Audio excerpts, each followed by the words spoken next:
네 가지 말씀을 말씀을 우리에게 소개하고 있습니다. 이를테면 번제라고 하는 것이 있고요. 또 소제라고 하는 것이 있고, 또 하목제, 또 속건제, 속제제 이런 제사들이 있습니다. 또 방식에 따라서는 전제라고 하는 것이 있을 수 있고, 그 다음에 요제라고 하는 것이 있을 수 있고, 또 하제, 거제 이런 제사적인 방식들이 있는데요. 실은 이런 어떤 형식적이거나 아니면은 의식적인 제사 말고도 성경이 우리에게 요구하는 제사들이 있습니다. 그래서 하나님께서 원하시는 제사 이렇게 얘기할 수 있겠는데, 그것은 무엇을 의미하느냐면요, 하나님께서 우리에게 원하시는 제사, 우리의 마음으로 드리는 제사입니다. 마음으로 드리는 제사. 이를테면 사랑과 자비의 제사라고 하는 것이 있습니다. 히브리서 13장 16절에 보면은 오직 선을 행함과 서로 나눠주기를 잊지 말라. 이 같은 제사는 하나님이 기뻐하시나니 이렇게 되어 있습니다. 그래서 하나님께서는 우리가 선을 행하고 서로 나눠주는 제사를 드리기를 하나님께서는 원하신다. 그렇게 성경은 우리에게 일러주고 있고요. 또 어떤 제사가 있을 수 있느냐면요, 순종의 제사가 있을 수 있습니다. 우리 사무엘상 15장에 나와 있는 말씀은 너무나 잘 아는 말씀인데, 사무엘이 가로되 여호와께서 번제와 다른 제사를 그 목소리 순종하는 것을 좋아하심같이 좋아하시겠나이까. 순종이 제사보다 낫고 듣는 것이 소양의 기름보다 나으니라. 이런 말씀이 있습니다. 그래서 하나님께서 원하시는 제사가 사랑의 제사 그리고 순종의 제사가 있음을 우리에게 일러주고 있죠. 또 다른 마음으로 드려지는 제사가 있습니다. 그 제사는 어떤 제사냐면 상한 심령의 제사가 되겠습니다. 시편 51편에 기록되어 있는데요, 하나님이 구하시는 제사는 상한 심령이라. 하나님이여 상하고 통회하는 마음을 주께서 멸시치 아니하시리이다. 이렇게 되어 있습니다. 또 마음으로 드려지는 제사, 하나님께서 원하시는 제사가 있는데요, 그 제사가 무엇인가 하니 오늘 본문에 이르러서 우리에게 알려주는 말씀, 감사로 드리는 제사가 되겠습니다. 감사로 제사를 드리는 자가 나를 영화롭게 하나니 그의 행위를 옳게 하는 자에게 내가 하나님의 구원을 보이리라. 이렇게 말씀을 하고 있습니다. 그래서 오늘은 특별히 하나님 앞에 드려지는 다양한 제사가 있겠지만 그 가운데 감사로 드려지는 제사가 무엇인지를 우리 한번 살펴보는 그런 시간을 갖도록 하겠습니다. 하나님의 충성된 종, 신실한 바울, 그리고 그의 동료자 신라가 한참 이제 주의 그리스도의 복음을 들고 곳곳을 다니면서 하나님의 나라를 증거하고 있었습니다. 그러던 차에 이제 그들이 장거하게 된 곳이 마게도냐 빌립보 지방이라고 하는 곳인데요, 그곳에 이르렀을 때 정말 하나님의 놀라운 역사들이 일어났습니다. 그 중에 어떤 사람이 있었느냐 하면 점쟁이입니다. 점쟁이. 귀신 들린 점을 보는 점쟁이였는데, 이 여인이 바울의 일행을 쫓아다니면서 너무 귀찮게 보는 것입니다. 정말 용하기도 용해요. 심지어는 이 사람들이 누구인지를 명확하게 알고 있었고 그들이 전하는 복음의 그 내용이 무엇인지를 잘 알고 있었습니다. 그런데 이들을 쫓아다니는 이 여인, 그 점쟁이 여인을 더 이상 두고 볼 수가 없어서 너무 성가시게 구니까 돌아다니면서 소리를 지르면서 어떻게 보면 복음을 전하는 것을 방해를 하다 보니까 이제 그대로 내버려 둘 수가 없습니다. 그래서 어떻게 했습니까? 귀신을 쫓아내버렸습니다. 긍휼히 여겨서 불쌍히 여겨서 쫓은 것이 아니고 성가셔서 귀찮아서 쫓아버렸거든요. 그런데 이것이 하거나 될 줄 몰랐던 것이죠. 어떤 일이 일어나게 됩니까? 그들을 부리는 상전이 있었던 것이죠. 주인이 있었던 것입니다. 주인들이라고 얘기를 하고 있는데 그 당시에 이런 간섭들이 있었던 것 같습니다. 그래서 점치는 그 하인들을 부리는 그런 어떤 주인들이 이 돈벌이용으로 이런 일들을 취하고 행하고 있었던 그런 시절이었는데, 이들이 이제 돈줄이 끊어지니까, 이제 밥줄이 끊어지니까 상부 기관에 이제 고소를 하게 된 것입니다. 자, 바울과 시라가 어떻게 됩니까? 끌려가게 되고 모진 매를 맞고 심지어는 피멍이 들고 그리고 살점이 뜯겨지는 그런 고통 속에서 환난과 그런 시련을 당하게 됩니다. 그 당시 이를테면은 매를 매질을 한다 이렇게 얘기했을 때 그냥 해초리로 치거나 아니면 몽둥이로 때리거나 이런 정도가 아니에요.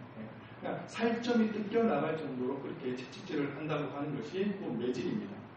그런 가운데 정말 급반죽게 된 상황 속에서 이제 바울과 시라가 감옥에 끌려가서 군중들이 끌려가서 감옥에 그렇게 들어가게 되는데 그 당시 감옥이라고 하는 것도 그렇습니다. 요즘처럼 예를 들면 어느 정도의 그 편의시설이 있을 수 있는 현대식의 감옥을 생각하면 큰 오산이죠. 그 당시 감옥이라고 하는 것은 그냥 토굴일 뿐입니다. 그냥 이를테면 불을 하나 만들어 놓고 땅속 깊은 곳에 불을 하나 만들어 놓고 그 제수들을 그냥 집어넣는 수준에 불과한 것입니다. 그래서 어떨 때 보면은 정말 어떻게 인간의 그 생리적인 어떤 그 현상들이 일어날 때 어떻게 그것을 처리를 해야 될지 모를 정도로 그렇게 습하고 춥고 힘들고 어려운 곳이 그런 감옥이라고 할 수 있겠죠. 그러나 그들은 그곳에서 일절 누군가를 원망하거나 불평하거나 불만을 토로하지 않습니다. 학원이 되었던 그 전쟁의 여인을 비방하거나 비판하지도 않습니다. 그들을 고소했고 송사했던 그들의 주인도 원망하지 않습니다. 그반죽게 그들을 모질게 두들겨팼던 군중들도 불평과 그들을 향해서 불만을 토로하지 않습니다. 그리고 그들은 그 자리에서 어떻게 행동을 취하고 있습니까? 하나님 앞에서 찬미의 제사를 드렸다. 그렇게 성경은 우리에게 증거하고 있습니다. 감사의 찬양을 드렸다고 하는 것입니다. 여러분 한번 생각해 보시기를 바랍니다. 성경은 어떤 제목을 가지고 그들이 찬미를 드렸는지 감사를 드렸는지 전혀 우리에게 소개해 주지 않고 있습니다. 그러나 분명한 것은 무엇이냐면 구체적으로 그들은 감사의 제목을 하나님께 올렸을 것이라고 하는 것입니다. 도대체 무엇이 감사해서 이제는 정말 그 자신의 생사가 달려있는 그런 어떻게 보면 백척간의 그 위기 속에서 죽을 수도 있는 그런 상황인데 진심으로 온 마음을 다해서 하나님을 찬양했다고 하는 것은 우리가 생각할 때는 정말 정신 나간 사람이거나 아니면 도저히 우리가 이해할 수 없는 그런 인물이 되는 것입니다. 도대체 그들은 무엇이 감사했을까요? 유다라고 하는 나라에 적군들이 몰려오기 시작합니다. 모압과 암몬의 연합군이었는데요. 그 당시 유다를 다스렸던 왕은 하나님께서 참으로 귀하게 여겼던 여호사밧이라고 하는 왕이었습니다. 그 소식을 접한 여호사밧 왕은 참으로 심히 궁급하고 하나님 앞에서 두려워 떨었다고 성경은 우리에게 전하고 있습니다. 간절한 마음으로 하나님 앞에 나아가서 긍휼을 베풀어 주시고 우리를 불쌍히 여겨달라고 애원하며 복걸하며 하나님께 기도하기 시작합니다. 살려주십시오. 살려주십시오. 그리고 난 다음에 하나님 앞에서 이제 확신이 들고 하나님의 음성을 들었던지 모든 것을 털어버리고 이제 전쟁을 치를 준비를 하게 되는데 그의 방식은 정말 기이하고 해기망측한 방식을 취합니다. 어떻게 합니까? 부대를 세웁니까? 선봉장을 세웁니까? 아니면 군수를 세웁니까? 마병을 세웁니까? 그렇게 하지 않았습니다. 군대 앞에 누구를 세우느냐 하면 찬양할 사람들을 선택해서 거룩한 예복을 입히고 하나님 앞에 나아가 경배하는 방식으로 전쟁을 치르게 됩니다.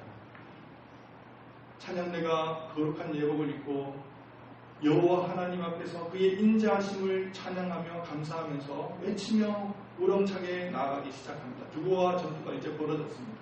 그런데 웬일입니까? 전쟁이 벌어져서 이제는 정말 어떻게 보면 그냥 평민에 불과한 그 찬양대이기 때문에 마음만 먹으면 정말 적군이 들어와가지고 완전히 초토화시킬 수도 있는 상황이었는데 들어오지를 못합니다. 들어오지를 못해요. 그리고 어떤 일들이 있냐면 서로 치고받고 하더니 자충우돌 서로 자멸하는 진멸하는 그런 일들이 벌어지게 되는 것을 보게 됩니다. 사랑하는 성도 여러분, 유다라고 하는 한 나라에 분명히 걸려있는 싸움이었습니다. 뿐만 아니라 백성들의 생명이 걸려있는 위기의 전투 상황이었습니다. 그런데 어떻게 여호사밧이라고 하는 왕은 그 전쟁터 가운데 찬양대를 세워서 먼저 하나님 앞에 경배하며 찬미의 제사를 드릴 수가 있었단 말입니다. 바벨론 제국이 망하고 이제 바사 제국이 세워졌습니다.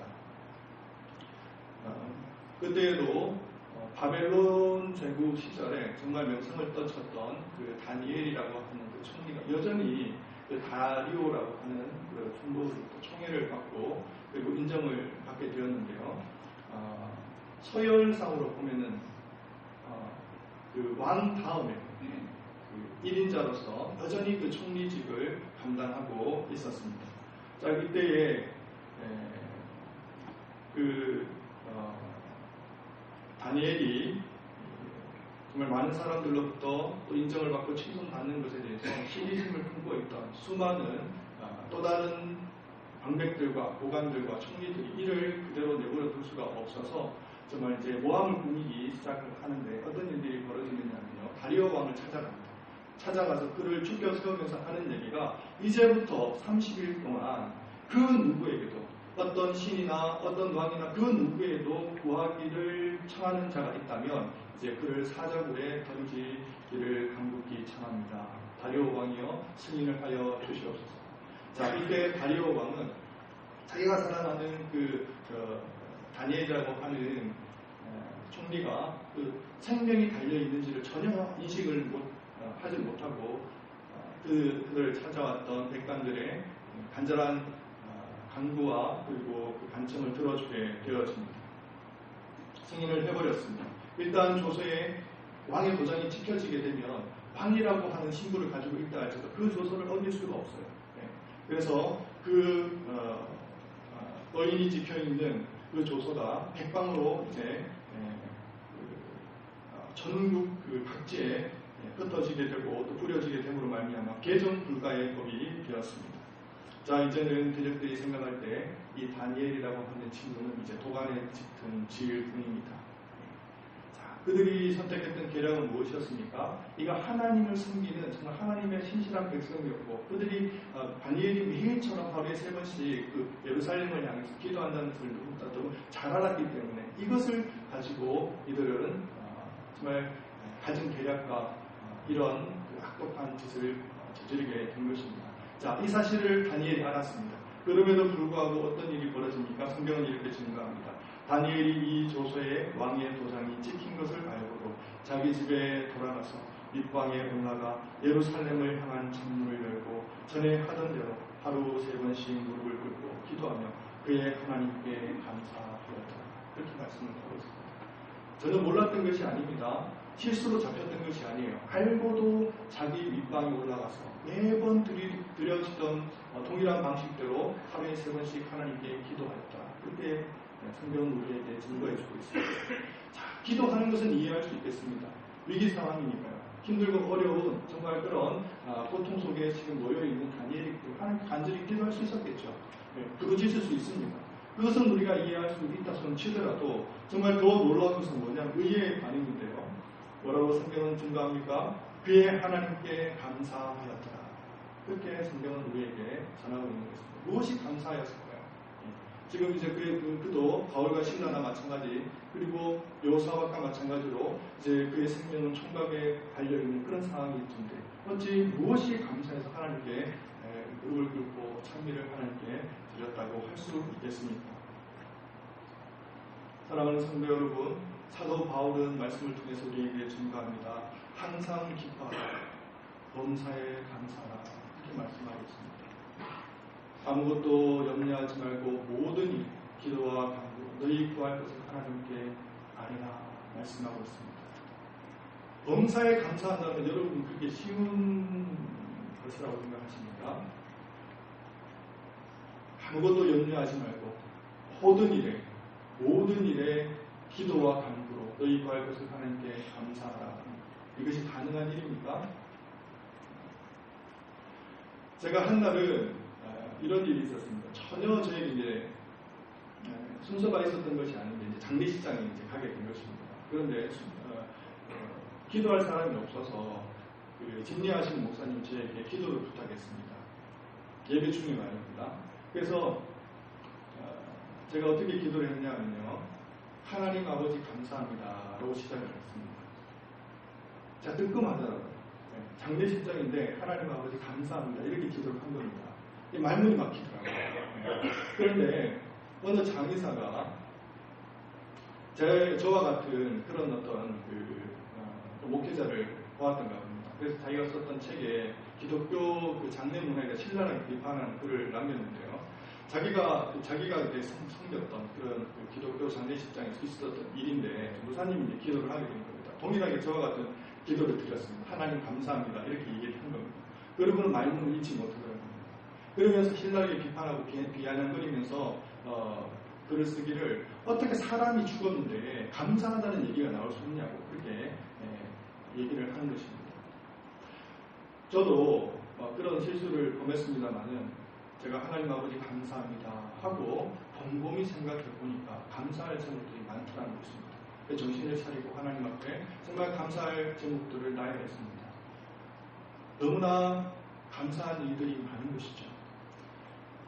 죽음 앞에서 남들은 불행이라고 얘기하는 그 자리에서 우리는 감사할 제목들을 찾아낼 수 있는 사람이 기독 신자입니다. 우리가 기독 신자이기 때문에 가능한 일이고 우리가 하나님 앞에서 정말 은혜를 받은 그리고 그분의 긍휼을 경험한 사람이기 때문에 우리가 기도문 가운데서도 하나님 아버지 앞에 어떠한 상황 속에서도 어떤 역경 속에서도 감사하다는 기도문을 우리는 드릴 수가 있게 되는 것입니다. 여러분 아시는지 모르겠습니다. 어제 저희 아파트에 불이 났습니다. 한신 아파트에 8층에서 불이 났습니다. 크게 났습니다. 제가 집으로 돌아가는 길에 도로가에 우리 교회와 마찬가지로 경찰차나 아니면 소방차나 응급차나 수십 대가 이제 와 있는 것이죠. 웬일인가 싶어서 아파트 입구로 들어가 보니 우리 아파트였던 것입니다. 마침 제가 이 말씀을 묵상하고 있었고 준비하고 있었기 때문에 불현듯 스쳐 지나가는 사건이 있었죠. 오버를 깨면서 우리 교회의 화재 사건이 생각이 나더라는 것입니다. 그러면서 그 당시 저는 어디에 있었냐면 우리 어르신들을 모시고 야외의 장소에 있었는데 그 소식을 접한 이후에 저의 행동들을 다시 한번 점검하게 되었습니다. 급하게 어른들을 모시고 교회로 달려오는 그 순간 정말 하나님 앞에 감사한 마음을 하나로 가진 적이 있습니다. 없었던 것 같습니다. 없었어요. 궁급하고 다급하고 조급하고 어찌하든지 교회 현장으로 달려가야 된다는 생각 그 외에는 없었던 것 같고 그리고 한마디도 정말 마음의 한 구석도 하나님 앞에 감사하다는 생각을 한 적이 없습니다. 단지 이 자리에 도착하고 당도했을 때 상황을 보고 그나마 그제서야 다행이다라는 마음으로 감사한 적은 있었습니다. 그런데 어제 그 사건을 보면서 정말 그 화재 현장 가운데 있는 그 당사자가 정말 하나님 믿는 자라면 감사하는 마음을 가질 수가 있었을까 하는 것입니다. 아니면 그 현장이 저희 집이라면 제가 감사한 마음을 하나님 앞에 드릴 수가 있었느냐 하는 것이죠. 그러나 우리 교회를 보시기 바랍니다. 2달여가 지난 이 상황 속에서 정말 그때 감사했던 사람들은 하나님 앞에서 수지 맞은 사람들입니다. 믿음을 하나님께서는 단련하시고 분명히 하나님께서 바라보셨는데 그 사람을 통과한 것이기 때문에 그렇습니다. 모든 것을 지금 보십시오. 모든 것이 형통하고 편만하고 평안하고 너무나 하나님께서 온전하게 인도하신 하나님이 아니십니까? 그런데 이 상황 속에서 여러분 혹시나 여러 가지 이유들을 가지고 근심하고 걱정하고 또 염려하시는 분이 혹 있을 수 있습니다. 이런 것들을 생각하고 저런 것들을 생각하면서 여러분 보십시오. 저희 어릴 때 제가 자라나던 모 교회 우리 담임 목사님께서 이런 상황 속에 설교를 늘 해주셨던 것이 무엇이냐면 사과 개짝이 있다는 겁니다. 사과 개짝. 한 박스가 사과가 선물로 들어왔어요. 그런데 식구들 중에 어떤 사람들이 있냐면 늘 사과를 이렇게 야물딱진 거, 예쁜 거, 맛있는 것부터 먹는 사람이 있고 또 어떤 사람이 있느냐면 썩은 것부터 먹는 사람이 있어요. 그러니까 아까워서 먹는 겁니다. 아까워서. 자, 그러면 여러분들 어차피 사과를 먹는 건데 썩어서 버려진 것들을 먹는 사람들은 늘 썩는 사과들만 먹습니다. 그러나 정말 맛있는 것을 먹는 사람은 더 예쁜 것들만 골라서 먹을 수가 있어요. 하나님께서 이 상황 속에서 우리의 원하는 것은 무엇일까요? 염려하는 것입니까? 근심하는 것입니까? 그렇지 않을 것입니다. 썩은 사과를 하나님께서 먹기를 원하실까요? 아닙니다. 예쁜 사과, 맛있는 사과를 하나님께서 우리에게 먹기를 원하실 것입니다. 그러면 어떻게 해야 되겠습니까? 미리 감사해 두는 것입니다. 미리 감사. 어떤 상황과 여건과 환경 속에서도 내가 처해 있는 그 어떤 형편과 처지가 남들이 생각할 때는 정말 애처롭게 그지없는 상황이라 할지라도 우리는 어떻게 해야 됩니까? 그 상황 속에서도 미리 감사해 두는 것입니다. 왜 그렇습니까? 모든 우주 만물과 우리 인생과 역사를 통치하시고 다스리시는 분이 누구시기 때문에 그렇습니까? 우리 주 하나님이시고 전능하신 여호와 하나님이시기 때문에 이 일이 가능한 것입니다. 전쟁은 여호와께 있는 것입니다. 여호사밧이 근심하고 걱정한들 무슨 뾰족한 대책이 있었겠습니까? 온전히 여호와 앞에 나가서 먼저 찬미를 드리고 감사를 드리고 이 전쟁의 승패가 하나님께 달려있음을 알고 모든 것을 하나님께 의탁했을 때 그 믿음을 보시고 하나님께서는 영원한 하나님의 승리를 여호사밧에게 사람께 주신 것이 아니겠습니까? 사랑하는 성도 여러분, 여러분 가운데 힘들고 어려운 일이 있을 수 있습니다. 정말 남들이 생각해 도저히 돌파구가 없고 출구가 없는 것처럼 여겨지는 상황 가운데 있을 수 있는 여러분 성도님들이 있을 수 있습니다. 남들이 생각할 때는 불행일 수 있습니다. 남들이 생각할 때는 고통일 수 있고 고난일 수 있습니다. 그러나 그 자리에서 먼저 감사하실 수 있는 여러분 되시기를 바랍니다. 그러할 때에 하나님께서 여러분의 마음을 보시고 다시 말하면 여러분의 마음을 본다는 것은 무엇입니까? 여러분의 믿음의 척도와 신앙의 성숙도를 보시고 하나님께서는 미리 앞서가셔서 여호와 이레의 하나님, 임마누엘의 하나님, 여호와 니시의 하나님께서 마침내 우리 삶 속에서 승리의 증시, 깃발을 꽂게 하시는 놀라운 은혜를 베풀어 주실 것입니다. 감사로 제사를 드린다는 것이 무엇입니까? 어려운 환경 속에서도 공고한 상황 속에서도 궁핍한 상황 속에서도 범사에 그 어떤 상황 속에서 범사에 하나님께 찬미와 감사를 드릴 수 있는 저와 여러분 되시기를 바랍니다. 기도하시겠습니다. 사랑과 은혜가 풍성하신 하나님 아버지 감사합니다. 어떤 상황 속에서도 환경 속에서도 어떤 형편과 처지 속에서도 여호와 하나님을 바라고 감사할 수 있는 그래서 믿음을 하나님께 인정받을 수 있는 저희들이 되게 하여 주시옵소서. 하나님 주님을 온전히 바라보고 달려가는 저희들이 되게 하여 주시옵소서. 감사하며 예수 그리스도의 이름으로 기도를 드립니다.